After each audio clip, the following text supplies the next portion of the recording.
Finance Minister Gigaba presented what he calls a tough but hopeful budget. Gigaba says his budget aims to provide a platform for renewal, inclusive growth and job creation. The economic outlook has improved since the medium-term budget policy predictions, with the gross domestic product growth projections revised upward to 1%.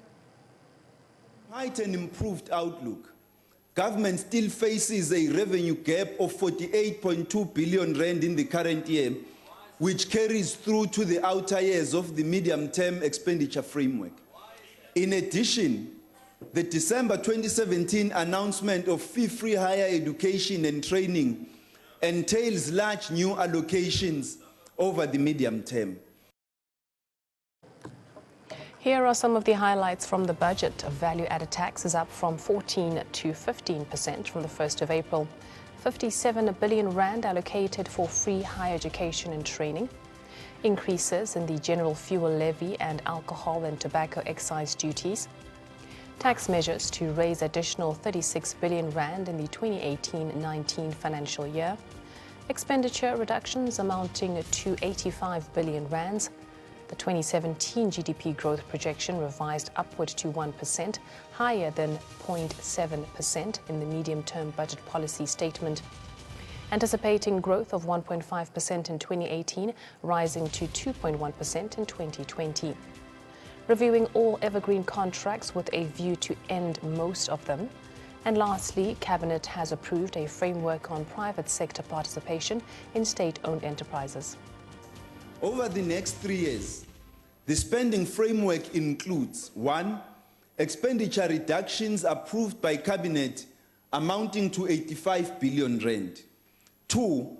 An allocation of 57 billion rand for fee-free higher education and training. And 3. Additions to the contingency reserve amounting to 10 billion rand.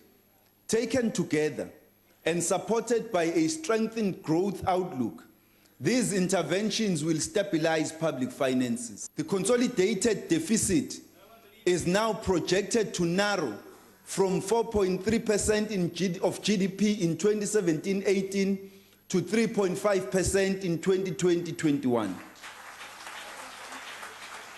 The main budget primary deficit closes over the medium term, helping to stabilize the gross debt to GDP ratio at 56.2% of GDP in 2022-23 and declining thereafter. These fiscal proposals will cause economic discomfort, but they are necessary to protect the integrity of the public finances.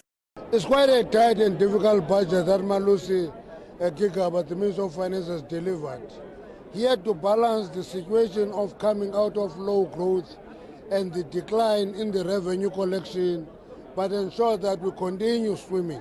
What helped him most was the growth of the South African economy and also global economy as well.